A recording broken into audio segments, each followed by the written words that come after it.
Hello, welcome everybody. This is Good Morning KU. I'm Michael Garrett. And I'm Jessica Gomez. So Jessica, kind of the big thing going on in my life, I guess.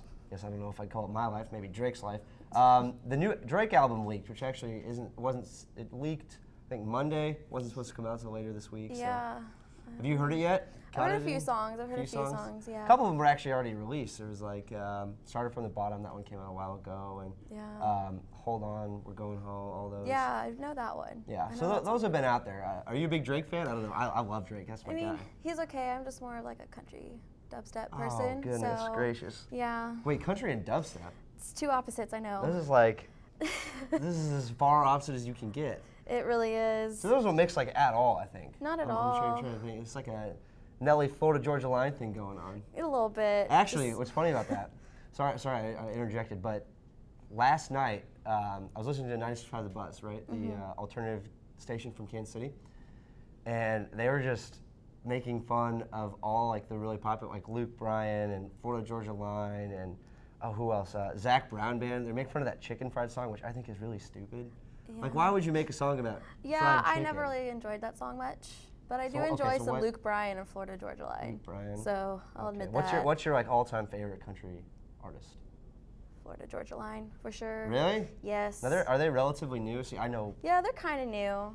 Pretty much nothing about country music. They were around last year, I'm pretty sure. Really? Yeah. The only song I think I know is that Cruise song, which Nelly decided to ruin his career and hop on that. Yeah, I think. So I feel like he's lost all street cred. He did on that one. Hard to rep that East Side St. Louis when you're rapping about cruising with your windows down through the country. Apparently, yeah. Anyway. So if you recall, we had Marcus on last week. I feel like we always have Marcus on. Marcus isn't coming today. Sorry guys, if you're a Wednesday morning watcher and you really love seeing Marcus Tetweiler. Yeah. Great guy, but he's not coming today. But he did talk about that proposition to create scholarships within Student Senate. And actually, our very own Kyle Crane created a video package to kind of highlight that meeting and how it went. So we're going to go ahead and take a look at Kyle Crane's video, and we'll be right back. Student Senate President Marcus Tetweiler has a new plan to create scholarships at the University of Kansas. He told student senators at their first meeting of the year on Wednesday that his plan includes eliminating the President's Endowment Fund. We're looking to transfer that fund into a scholarship endowment, and working through KU Endowment, the interest returned on that will generate several $1,000 scholarships that will be renewable year after year after year. Student Senate Treasurer Michael Graham thinks the plan will benefit students without having an adverse effect. I think Student Senate has the means to cover the things that the presidential account has paid for in the past, like the water fountains and the banquets it has paid for. I think the best part about this plan is the fact that it's going to be like a long-lasting impact. I think each year being able to draw 6 or 7 renewable scholarships for students is only going to help. Tetweiler plans to include the School of Business by allowing the Applied Portfolio Management course to co-manage the account. I think that them being able to have the autonomy to pick the stocks and research the companies and see where they think the trends are going, I think that's going to help grow the endowment account further than the broad range of investments that it's currently invested in. I'm Kyle Crane reporting for Good Morning KU. Oh, excellent. Well, I'm excited to see where that's going to go. Yeah, it seems like a great proposal. Yeah, awesome. Well, next up we've got Camden Binder, president of SUA. He's going to join us for a quick interview about some upcoming events. If I had a superpower, what would it be? The ability to make things levitate. The ability to read other people's minds. To be able to hold my breath underwater for a long time. I would talk to the animals. I could turn water into snow. Or you could just give blood.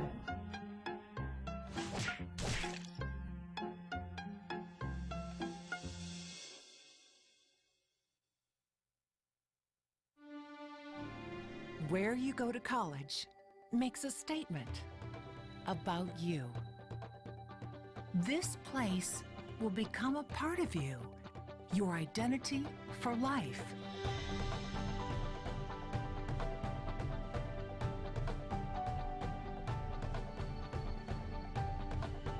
The University of Kansas, a great place to be you. All right, welcome back. We've got Camden Bender, the president of SUA here. Camden, how you doing? I'm good. How are you? I'm good, good. Thanks for coming on the show today. Yeah, thanks for having me. So this is kind of a very general question, which I don't know if you get this a lot, but what exactly does SUA do? I see that name probably everywhere. T-shirts, posters, all that stuff. What exactly is SUA? Yeah, that's actually a question we get a lot. I'd say the main purpose of SUA is just to provide a variety of events and like entertainment as well as educational for a variety of students all across the KU campus. And I think it's also a great opportunity to provide leadership opportunities. So what does SUA stand for? Student union activities. Oh, okay. So that activity is right. That makes sense. Yes. So what are some upcoming things we've got going here with SUA that students can come to? Right. A couple of the big events we have coming up. This Saturday, actually, we're having the KU Family Weekend Tailgate. It's a partnership with the Chancellor's Office just to... Oh, wow. Yeah.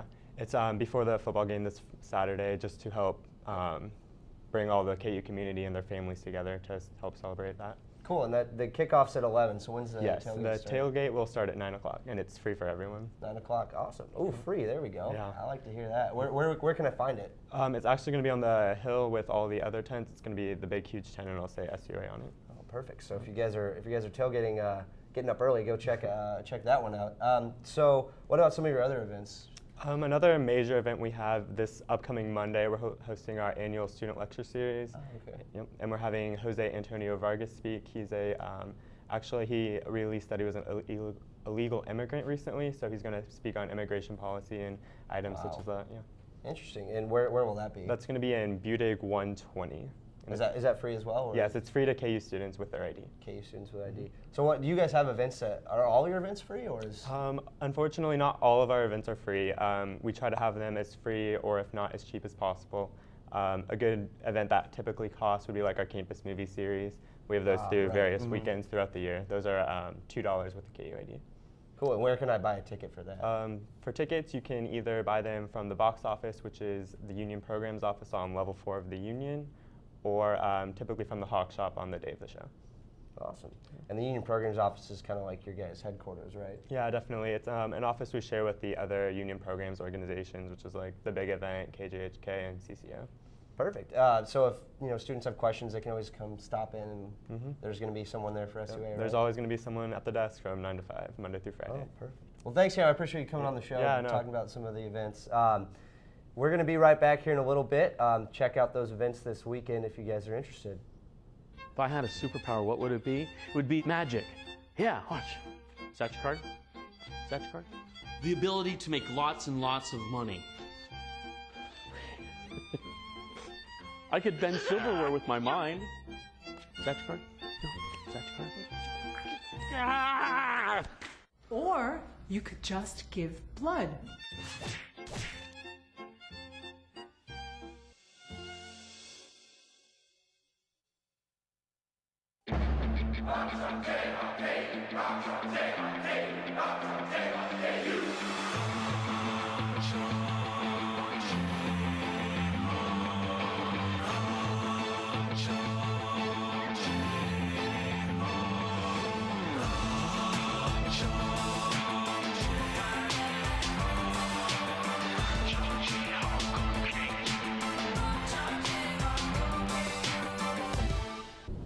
Apple is unleashing iOS 7 at 10 a.m. today. The new operating system is a whole new perspective according to Apple's release.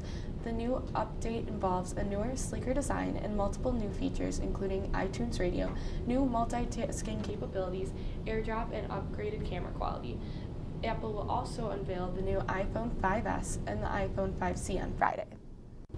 In Iran, social media was available to the public for a brief time this past Monday evening after what officials say were technical problems. Citizens were able to log on to Facebook and Twitter before the technical difficulties were resolved. Officials stressed that no policy has changed and the block that was introduced in 2009 is still in place. In campus news, the peer health educators are introducing Condom Sense Friday.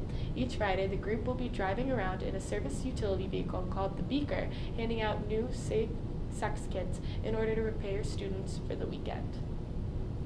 Lawrence City Commissioners agreed to shut down a portion of Massachusetts Street for about 7 hours on September 26 to accommodate a free outdoor showing of The Goonies, a 1985 cult classic about a group of kids on a wild treasure hunt. The movie is a part of the event celebrating the Granddada's 20th anniversary as a live music venue and its 80th anniversary as a major entertainment venue downtown. The event will close the 1000 block of Massachusetts Street from 4 p.m. to 11 p.m. Crews will set up a portable screen and projector at the south end of the block, and moviegoers can bring their own lawn chairs and blankets to sit on in the street. And it's not too early to start thinking about where you'll be tomorrow night for the Chiefs game. Head coach Andy Reid will take his new team back to Philadelphia to take on what's left of his old team. The new-look Eagles features a high-powered, no-huddle offense, which will be the biggest test of the young season for the Kansas City. After 14 seasons in Philadelphia, this will be Reid's first return visit, and everyone is curious to see what type of reception he gets from the Phillies fan. Anyone who watched this week's football game last week knows the Jayhawks are frustrated. Dropped passes are just one of the many problems, and Coach Weiss took some time in his press conference yesterday to explain why he is disappointed in the physicality of the team and the reasons for the changes ahead. Wasn't very pleased with the physicality of our team the other day. So you only have two choices. The guys get better, or you tweak them and make a couple moves. Part of those guys being positioned the way they are has to do with drops. Part of it has to do with separation. So the answer to your question is both things are included in those tweaks. You know, some where the two guys that we put up there first are the two guys that in practice regularly get open the best. Okay, and they happen to catch it pretty good too. I think one of the things I've said is you got two choices. Okay, you keep look at Jameis, not 8th team here now. Okay, and Jameis there's packages that'll be on the field, but you have to go by what you see. And I see the same things you see, only I see them a lot worse than you do. As bad as you see him, I see him a lot worse than that, because I'm watching every single player, studying on tape, every single player on every single play. And I think that right now we have to give Trent an opportunity to see if we can get any better there. Some of that game was a little bit tough to watch. It really was. I was having a hard time myself. Yeah, it is. We looked okay for a little bit. I mean, I thought our defense played pretty well, but yeah, those drop passes, man, and some of those other things they're kind of killer. Are you going to the game this weekend? I am. I'm pretty excited. Yeah, pretty pumped. Yeah, the early games are tough. You gotta be a real tailgating champ to get up there early and you do and go. And it's an early game, isn't it? Yeah, the kickoff's at 11, so a lot of people will probably be out tailgating at 9 a.m. Guess we'll be tailgating breakfast rather than hot dogs this probably. time. Kegs and eggs, I guess. Also tonight, for you journalism students out there that are viewing, we have a news and information club meeting. It's the first one. It's a new club that just got started within the J School, and the meeting will take place at 7:15 in the Clarkson Gallery, which is a section of Stafford Flint. If you're interested, come stop by. It should be a good time. That's all the time we have for this morning on Good Morning KU. I'm Michael Garrett. And I'm Jessica Gomez. Have a good day, guys.